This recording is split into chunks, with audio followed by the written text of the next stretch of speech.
decent job on the second over. Jordan Neal has possibly looked the most likely of Ireland's seamers in the middle here in the last couple of overs. His over, he beat the bat a few times in that last over and took the edge. So getting another chance to bowl his sixth. A little shorter. It's a big swat at it from Rahmat Shah. Doesn't usually play too many loose strokes, does the Afghanistan captain.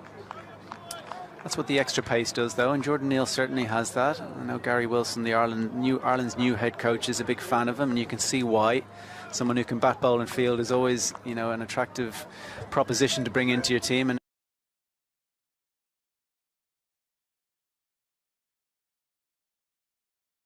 it looks like he can certainly do that, and he's a bit raw at the moment. You feel like there's a lot of scope to get better and stronger and fitter and all those kind of things that you do when you go into your sort of mid-20s.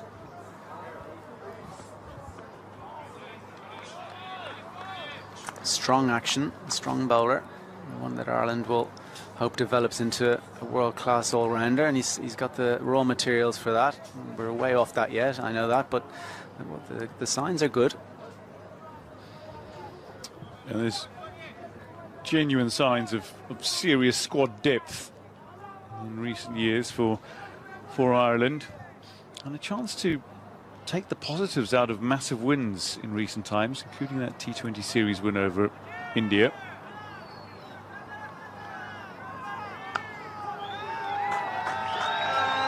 Nicely played. Protection of cover, deep cover. Cade Carmichael again. He's been a busy man on that cover boundary. He has, and he's going to be busy. The fielders at deep square and deep cover are always going to be busy for someone like Jordan Neal, who's a big, strong bowler and bowls back of a length, similar to a similar style of bowler to maybe, you know, your Mornay Morkels, and that didn't get driven down the ground a huge amount because they're so tall and get that extra bounce. Jordan Neal doesn't quite have that pace or height, but yeah, you're always in the game at those square positions. Nicely played, a little too full onto his toes, but worked away very well by Siddiqul Atal. Ben Callis just doing the fielding there. He's fumbled a few. He wouldn't have been expecting to field too much today, having been left out for George Dockrell, but it looks like he's going to do the majority of the fielding for this rest of the 50 overs. George, unfortunately, limping off with what looked like a bit of a leg injury.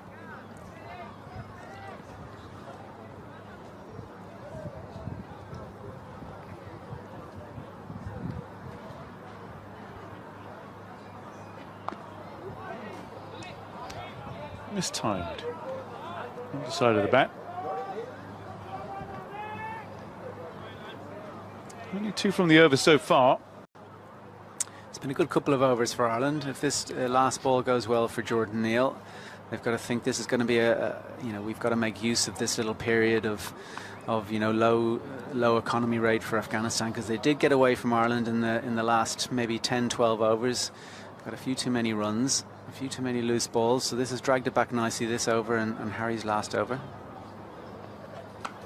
Just as I say that, all the pressure that's been building is suddenly released with a wide delivery that's put away by Captain Rahmat Shah, and with that 25 overs is done. Afghanistan 122 for 2.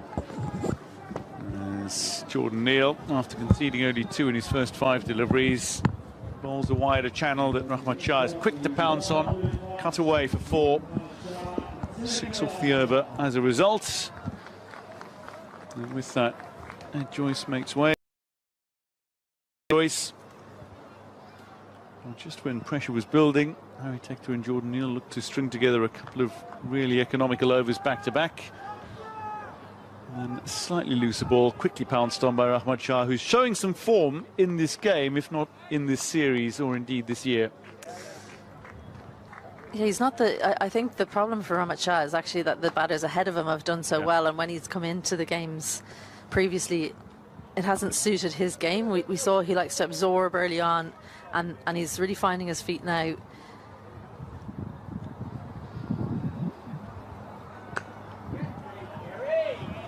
But I mean, it's the number of runs they're scoring. They scored in the last 5 or 6 overs, or even 8 overs. You get excited about it, except for the run rate is still only below 5, the run rate required above 7. So they're going to have to keep on going at well above their current run rate to bring that run rate required down. So it's not quite getting away from Ireland right now, albeit that this partnership is building. It's nicely bowled from Harry Tector, right where he wants it. And right where Siddiqullah Atal does not want it. Harry Tector's bowled some slightly slower balls that have been able to grip and turn significantly. Others have stayed straight. He's varied his pace well. Oh, looks for the reverse.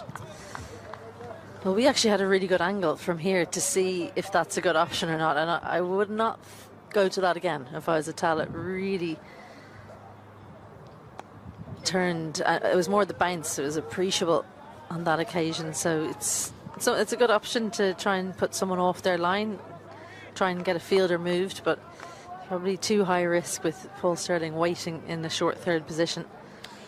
Just when Atal was threatening to open up against Gavin Hoey, the change in angles, bounce, pace from Gavin Hoey to Harry Tector while maintaining spin has showed a difference. Yeah, I think when you're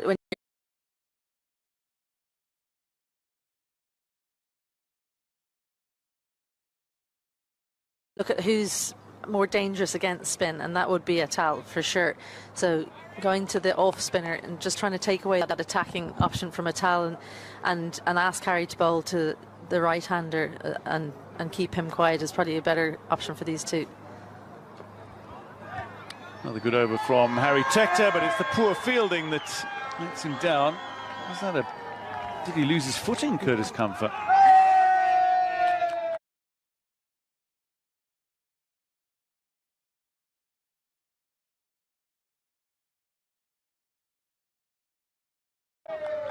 Do you know what? I wasn't looking down the screen. I was looking at Curtis Camphor as another over comes to a close. 26 gone. It's 125 for 2. What happened was he was anticipating it going to the left, and then Rahmat Shah actually punched the ball and it went straight of extra cover. So Curtis Camphor, brilliant at anticipation. It's actually been his undoing on that occasion.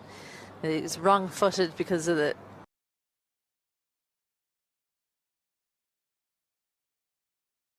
contact was so poor from Rahmat Shah because of the turn. This is the run-out chance. Home easily. Direct hit would have seen him in trouble. Lorcan Tucker gives it the double teapot. So 125 for 2. Between these two batters, they've contributed exactly 100 of those 125 off the bat. Gavin Hoey comes back into the attack, though, so as it stands, spin from both ends. So Gavin Hoey likely to cause the right-handed batter more problems. Harry Tector likely to cause the left-handed batter more problems. Bowling to Atal. He's been happy to take him on. Yeah, this is a key matchup from both teams because Hoey has been expensive. He needs to get into the wickets, bowling to the left-hander, which is the more difficult one of the two for him to bowl to. Yeah, so looking to hit with the spin, he's looking to dominate Gavin Hoey, and he's looking for another big stroke. It goes to the boundary for 6. Siddiqullah Atal, he's just one stroke away from another 50. Well, long on is out in the boundary, so Atal very intentionally, I mean, the line helped him out here, it was outside off, but you can see the wrists come through, making sure that it goes straight back over mid-off's head, rather, and it doesn't have too many legs on it. I think he would have been safe even if the fielder had been on the boundary, but what that's done is it's made the brains trust come together to discuss how they're going to keep Atal quiet. They need to send Andy Balbirnie out at long off to try and take away that scoring option and force Atal into playing a different game. Only batter from Afghanistan who's been out to spin every game this series, but he's also been absolutely devastating, particularly hitting with the spin of Gavin Hoey, although twice holed out to him in the deep. Square in, long off out. Inside half of the bat, squeezed away, should get just a single. Harry Tector does the fielding. And indeed, through for one. Machar back on strike. Well, you'd expect most of the wickets for Afghanistan to be against seam, because Gavin Hoey's the only spinner that's going to bowl 10. Harry Tector's been used for a few overs here and there, but they're operating with one spinner, whereas Afghanistan have had 2 frontline spinners at least in every game. So just the sheer numbers of overs being delivered by spin would mean more wickets.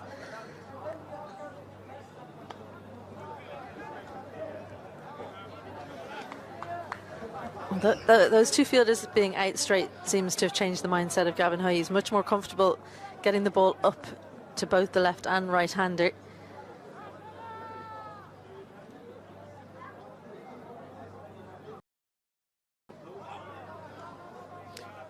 Overall, though, Gavin Hoey is showing a lot of signs of being a long-term fixture for Ireland in terms of spin bowling in white ball cricket.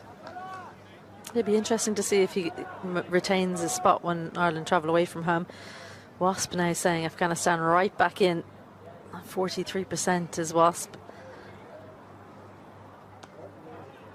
And wickets in hand, so important when you're looking at your chances. A couple of runs there. Running's been good between these two. Into 27, Afghanistan 135 for 2. Sedikula Atal on 49.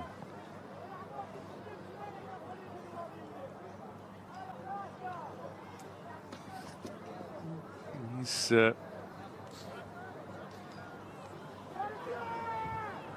264 runs, if I'm not mistaken, the series so far.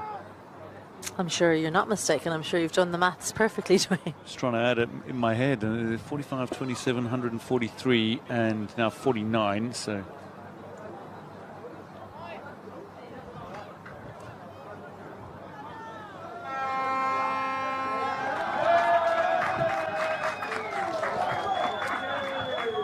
Harry Tector to continue.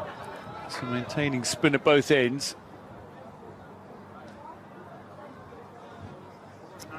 What Ireland wouldn't do for a breakthrough right now. This partnership is building.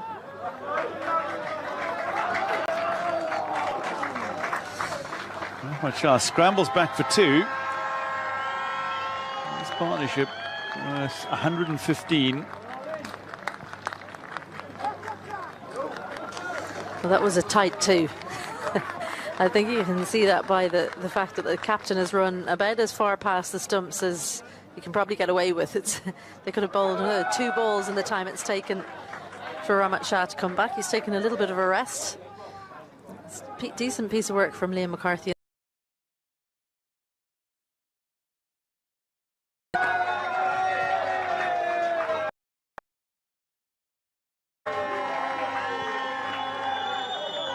Goes square, takes 1, gets Sedikula Atal on strike. He's on 49.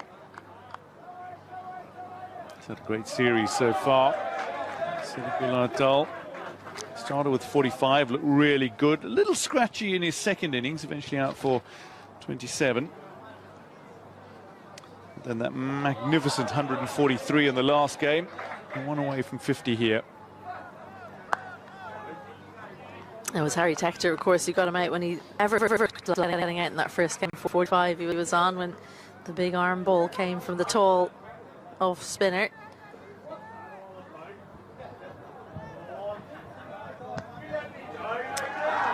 Squeezed square, and that'll be 50. Having made 100 in the last game, he follows it up with a half-century at least here. Sedikula Atal with 50 of 68. It's his 3rd half-century to go with 2 ODI centuries.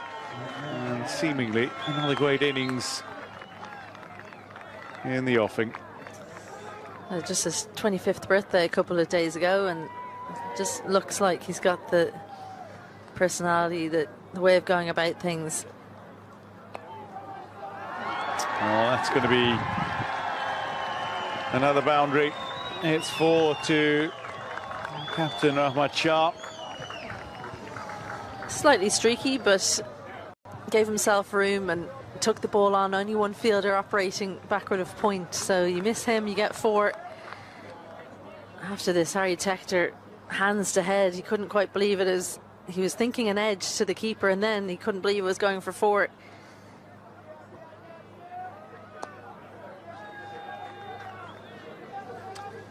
Clipped away to retain the strike. End of 28. Afghanistan 144 for 2. Well, win and score predictor has Afghanistan now in front with this second wicket partnership growing. It's 100 plus, and the target 299. Atal, well, the left-hander is so stylish. It's his ability to hit sixes off the spinners that earns him the right to get into his innings quite slowly. He was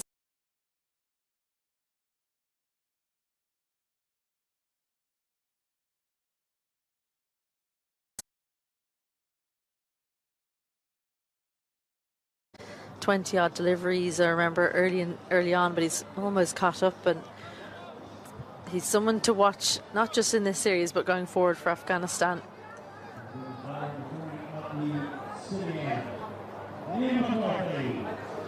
So Liam McCarthy comes back into the attack. He's the only Ireland bowler with wickets to his name today. 2 for 8 from his first 5. Charging in from the city end, and this one is hopped right over the right hand of Curtis Camphor, tidied up by Cade Carmichael. It's happened to us all. You're on the kind of ends of a used pitch, and the eyes flicker up ever so slightly before the ball's actually in your hands, and the gremlins come out, send it bouncing over. Curtis Camphor's been absolutely brilliant in the field today, so the attacking nature of his fielding, sometimes you can get those mistakes.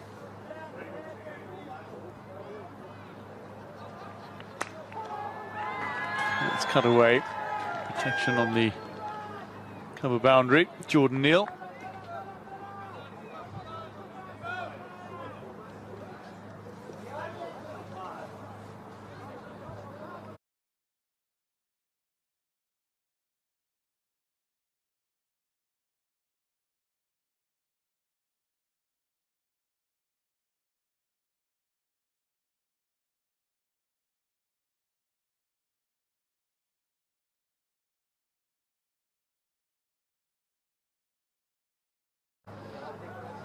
Well, considering Afghanistan at one stage 22 for 2, Liam McCarthy was charging in the early overs of this chase.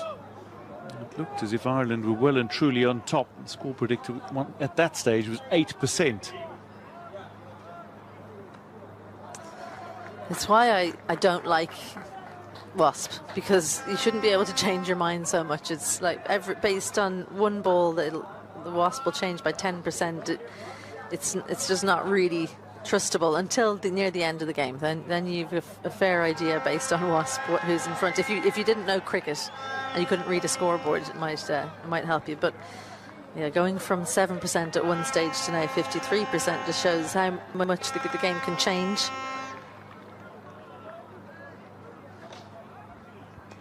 It's one of the reasons that we love sport. It's sheer unpredictability. Genuinely, anything can happen. Given there are 300 legal deliveries in a 50-over game per innings, there is so much that could potentially happen. It's a long time to go at sevens, so Ireland need to maybe think about how can they drive a few of these boundaries, get that run rate required to start moving in the upward trajectory again. Better from Liam McCarthy. That's a good single.